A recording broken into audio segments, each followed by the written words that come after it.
It always feels like family reunion when Kip and Judy are either here or we're there, and they've become like family to us. And it's always, I always look forward to hearing what God's doing, because God is doing some mighty things in their lives and through their lives in the ministry of Punla. And I asked Kip, he came up to get some clothes. We filled up a van full, not quite. If you have some clothes to throw on top, why, you may have a little more room. But anyways, I'm going to ask Kip to come and share with us just a praise report and an update on Punla in the midst of COVID. And then I'm going to do a little interview with him. And Judy, you're welcome to come too. I don't know how you have that arranged, but they're in this together. They're definitely one in Christ and one in partnership with this ministry. So let's just welcome Kip and Judy to our service this morning.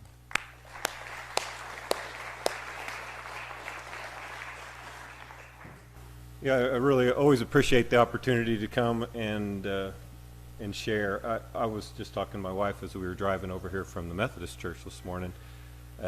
Growing up, I never wanted to get in front of a church. I sure didn't want to have to say anything. And it's amazing what God will ask you to do that you don't want to do. And I still get nervous, even though I speak publicly all the time. My armpits sweat and everything, you know. But it's such a blessing to be back here in Arnold, and the blessing that you guys have shared with people halfway around the world just keeps on going, and really, really appreciate it. I hope I can remember what slides I have. Go ahead and go to the next slide. So COVID changed everybody's lives. I know it changed your lives, and it really changed the people in the Philippines. We haven't been able to go for more than 2 years now. I never thought we could actually do anything if we weren't there. You know, I think, you know, it's maybe about us, and it's not about us at all. God made it very clear that we don't do things for God. We get asked to participate in His plan. He's going to do it anyway. We just get to come along and participate, and that's the greatest pleasure you can have in this life, is sharing in God's mission and being able to be a small part of that. Go ahead and go to the next one.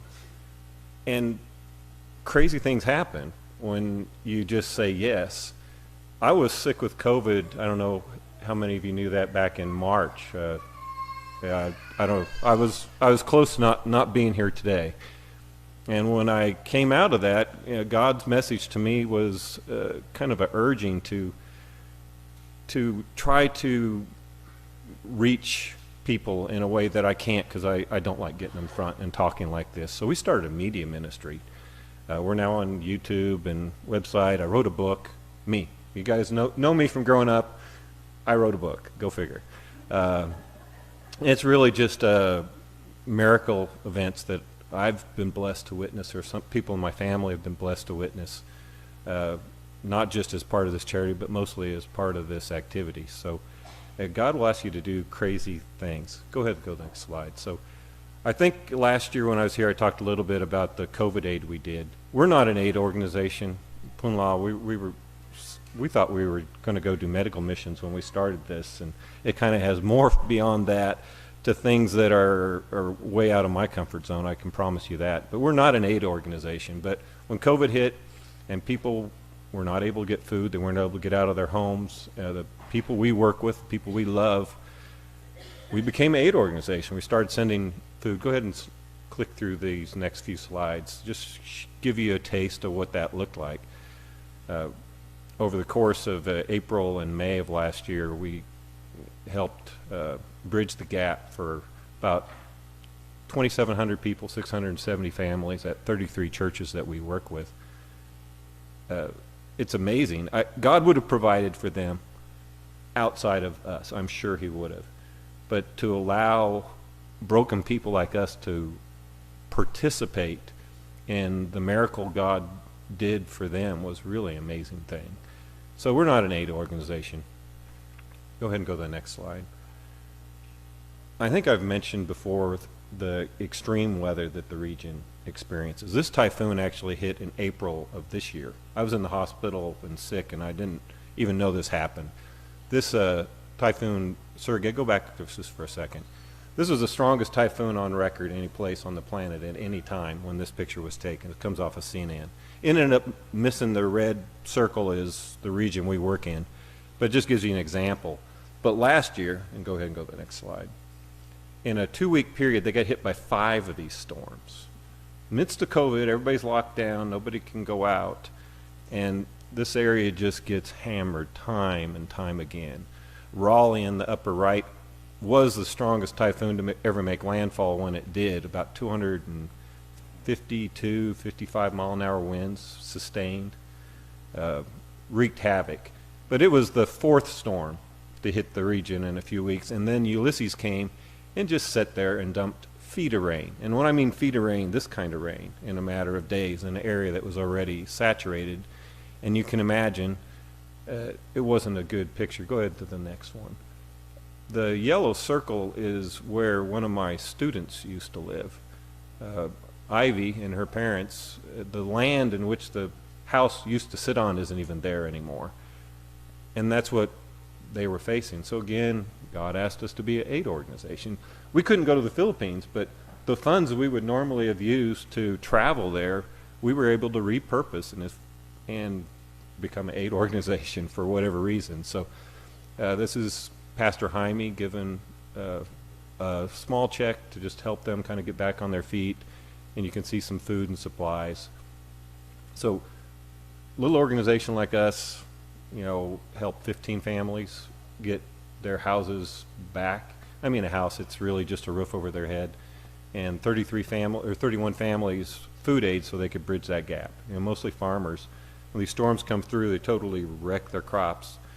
For a vegetable, you're about 8 weeks away from a harvest, so they need some way to bridge that gap. And God has used us in an amazing way, in a way I wouldn't have chose to do it. It's not what was on my agenda. But God's agenda is always more exciting and more amazing than mine. I have a small mind. I can't see the big picture, but he definitely does. So that's kind of what we've been up to. Go ahead and go to the next one. Those are all the things I didn't plan on doing that happened during COVID. Our college program is something we've been doing for a few years. I think I've shared with you a few times. And these are our graduates. I can't imagine that in the 5 years we've been doing this program, we've had 34 graduates through our college scholarship program. And every one of the faces up there have stories that would take an hour for me to tell you. From 3 pastors' wives that went from never thinking they'd get to go to college, now they're graduated with teaching degrees, to students that had started and their family couldn't afford the 50 cents a day for a commute, that now are graduated. It's kind of overwhelming, to say the least. So this little teeny organization, which we are, we're a family foundation, and with your help, we've grown this program to 150 students under scholarship last year, about a $50,000 a year budget for this activity alone. And I don't understand. I don't work as much as I used to, but God seems to find the funds for what he wants to do. And I find God's economy amazing, because it has taught me that God owns everything. The money is irrelevant to God. It's a tool that he uses to do what he does, and more importantly, to help us to participate in what he does. And it's a great blessing. But I just will share my moment of anxiety last year. Go to the next slide, 1 click. Oh, can you go 2 clicks? I'll go back to Rochella. So the blue at the top was what our student program looked like last year before COVID hit. We had about 30, 50 students usually on a yearly basis, and then we didn't get to go to the Philippines, so we didn't know what to expect. I thought maybe we'd get more than usual, maybe 20 or 30 applicants. We got 100 and some applicants to our scholarship program, which spoke to the need. And God urged us to kind of step out of our comfort zone, not really knowing what we were in for. And that's what happened. 150, that's 150 faces And it's been amazing to see the growth that God can use something as simple as a stipend program to do, because we force these kids to go to church.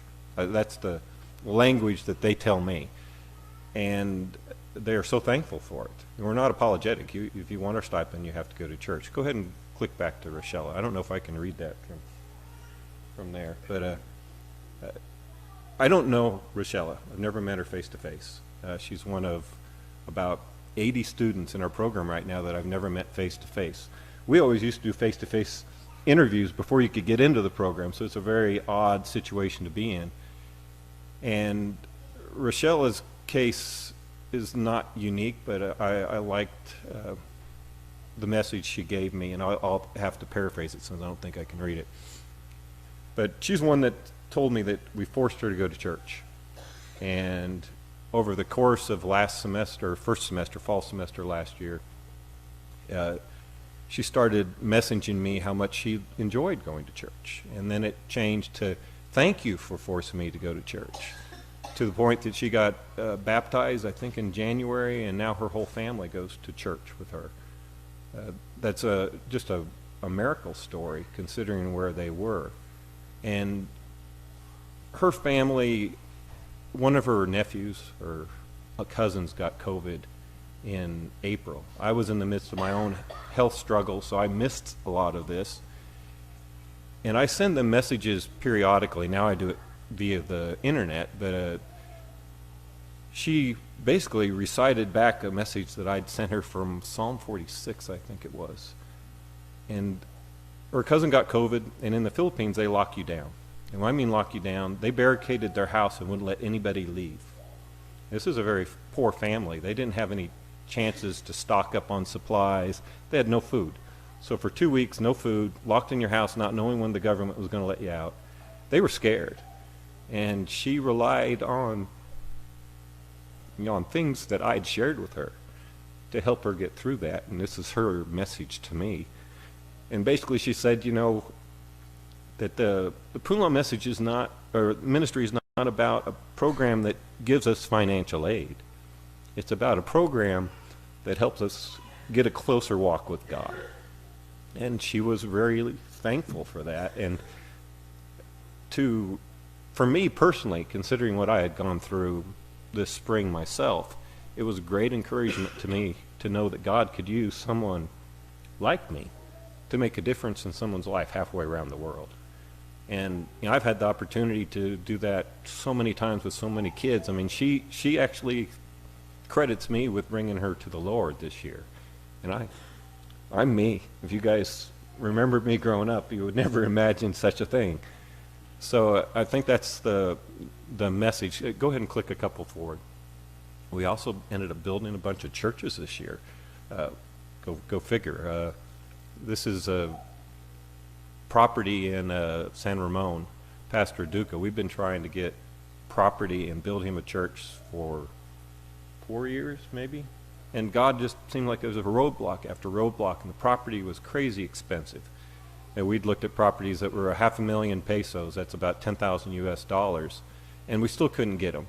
And then in January, he finds a property across the street from a high school, 40,000. Ended up getting it for about 450 US dollars. Now, that's a God thing. Perfect property. And then, go ahead and click through these slowly. They started building in February, then March, and then April. I'm in the hospital a lot at this time, so I didn't get to experience any of this. And then May, and then the last week in May, he did services. I mean, I found the construction process amazingly fast, especially considering they get hit by 4 major storms in the middle of this. One super typhoon, which I showed you the picture of earlier. That's God working in an amazing way. And they're filling up. And then in Bao, that's December after Raleigh, and now in May, they had a concrete structure. And then go ahead in Sapoko, this is Daniel's church. Roof's gone, and now in May again. So even though we weren't able to go, God was able to do some amazing things through us in the Philippines and with the funds that we had, and we again, we repurposed things that we would normally use for something else and built 3 churches this year. And then our EcoSTEM is the last thing, and then I'll pass it back to Pastor Irv. But we started this program, I don't know how many years ago now, maybe 3 or 4 years ago, with the idea these churches don't have any funds. They're indigent churches. The pastors usually don't have jobs. Their families don't have jobs. None of the people in the church have jobs. So funds to support the church are really difficult. So we started trying to get businesses for our pastors so they could support their churches. And this is just a few examples of the 18 businesses we've started. The one I probably like the most is the one on the left. It's a wig making business. It's in a remote area. Pastor Irv's been there a couple times. We had a couple miracle experiences just getting back from there. There were no jobs. In fact, it's subsistent living is how I would describe the area. And now this business that the pastor started supports the community with a couple of dozen jobs. And I don't know how much, like $1,000 of startup capital to start this business, and now it's supporting the community. And we got to be part of that. A small part, and we didn't really do anything other than we said yes, but I think our experience is really simple. If you say yes to whatever God puts on your heart, you get to be part of the miracle that He's going to do, and it's been really exciting. So I think that's it. The top center is a water bottling. We have a couple of businesses like that. The lower center is a pineapple plantation. And the one on the right is he's a construction delivery. He makes cinder blocks or concrete blocks and delivers building supplies. Yeah, we helped him buy the truck. What we do with these businesses is we give a 0 interest loan. We use loans instead of grants because people get really jealous if you just give somebody money. But I can loan you money with no interest and nobody gets jealous. It's a God thing. I never would have thought of doing it that way. But I know his business is doing real well because he has actually started paying back his loan. And there, like I said, there's 18 of them. They're quite diverse in what they are. These are just ones that put smiles on my face when I see the pictures. Villadima on the left, Sopoca lower center, Nelson and Bustanera from Pennant in the top center, and then the right is Daniel Cabrera in Tobacco. You didn't go to Tobacco with us, Melody, but Irv was there. So there's lots of beautiful stories behind all these pictures, but there's real people behind all these pictures. And more importantly, there's God behind it, every one of these pictures. So thank you. I think that's the last one, isn't it? Yeah. Oh, and the crazy thing about COVID is, people like me can actually be used, even when I can't leave my house.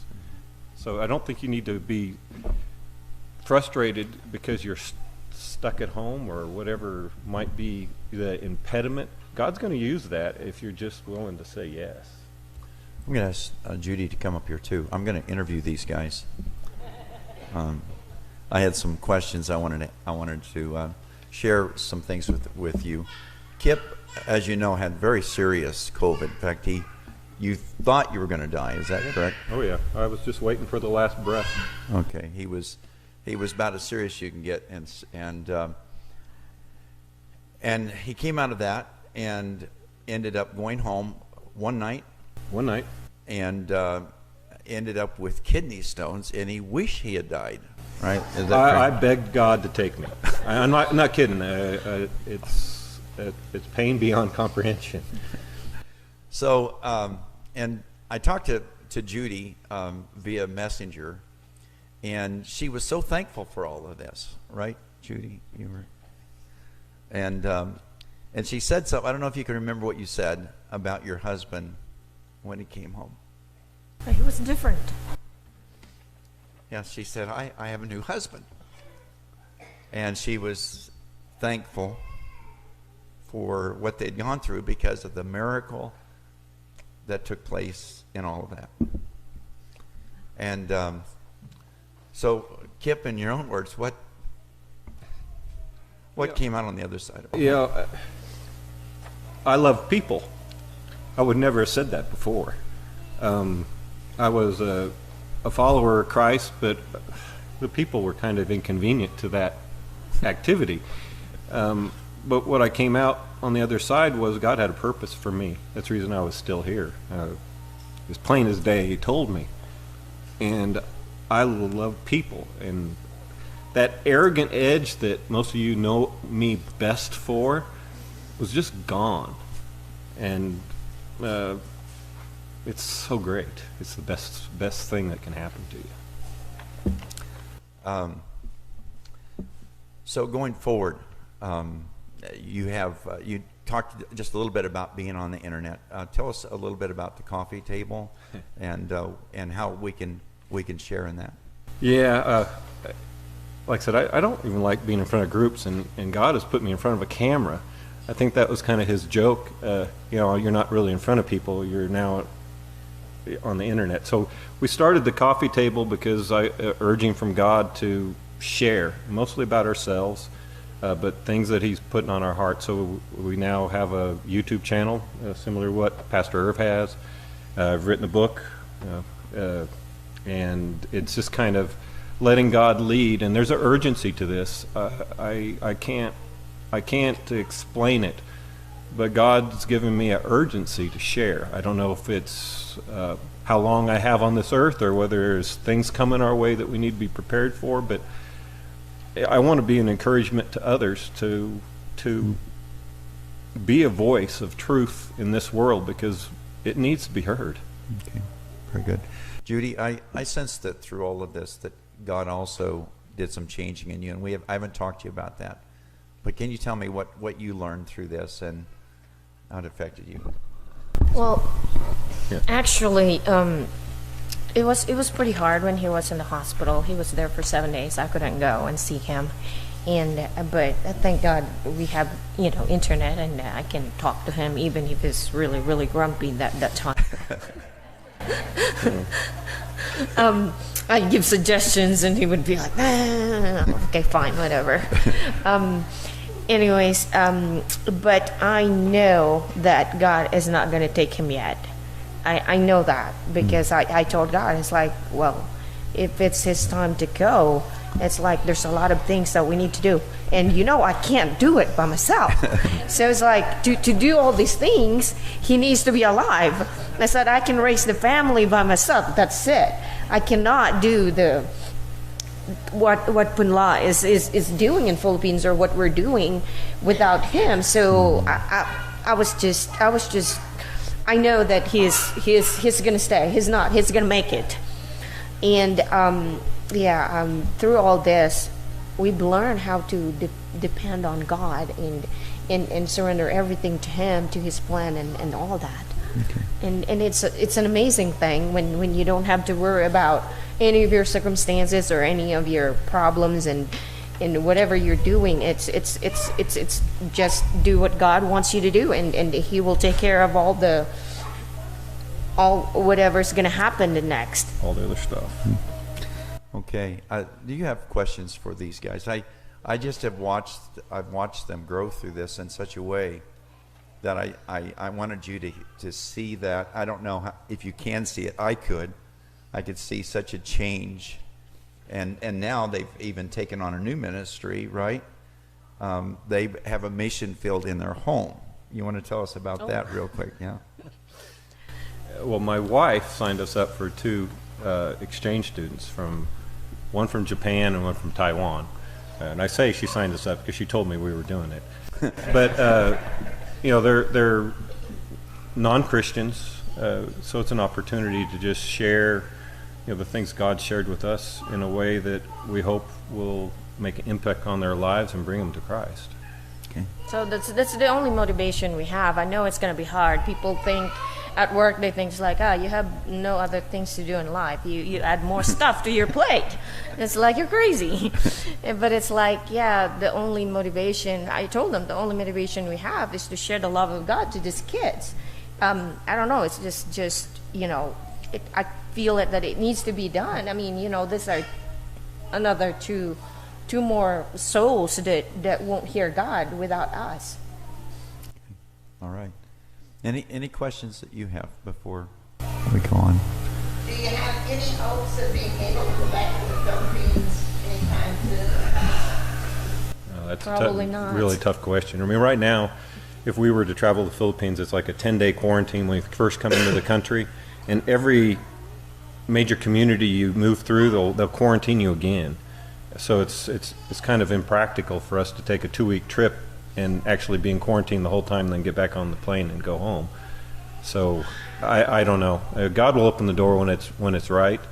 Because of COVID, the country built infrastructure. The colleges went online, so now internet is a lot better there. So we actually have a monthly meeting with our pastors now via the web. That's something we could never have done before.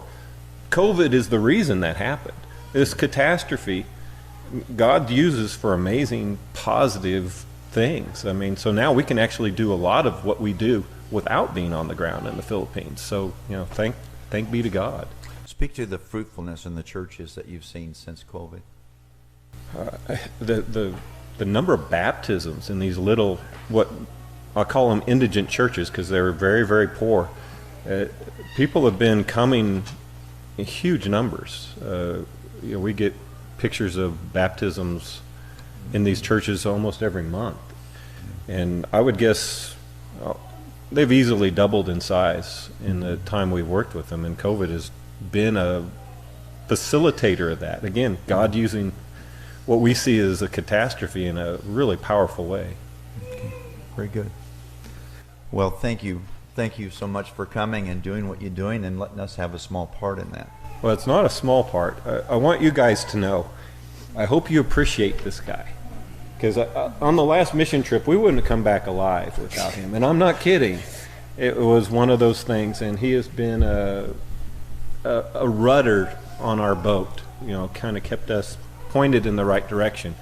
If you know me from growing up, I can be a little bit of a hothead historically, and Pastor Irv has steadied us in a way that is, it's just from God, and I'm so thankful to this church and to this guy and his family, because without him, we probably wouldn't be here. Melody, do you want to rebuttal? So, anyways, we just appreciate him so much, and really, you kept saying that it's and that's what missions is. That's what ministry is just a privilege to get in on what God is doing. It's not doing for God; it's just being a part of what God's doing. And we've been talking about how in Joshua, how God has given an allotment to each family, and that we spend so much time wishing we had someone else's allotment. These guys have embraced their allotment, and they are being fruitful in every good work. And I just pray for them, because when there's fruitfulness, the enemy attacks, right? And I see that, Kip had such a transformation, and he said to me, he says, now my struggle is I find myself slipping back. And that's because the enemy doesn't want that transformation in us. He wants to take him back to where he was before. But I'm praying and standing the gap for him that won't happen. Well, and your prayers mean a lot. I never felt like I could feel prayer until I was so sick, and you could feel it. I can't explain it to you, but the prayers are felt by the person you're praying for. They are. And so we greatly appreciate the prayers. Without it, it'd be impossible. So thank you. All right. Thank you, guys. Love you. Let's get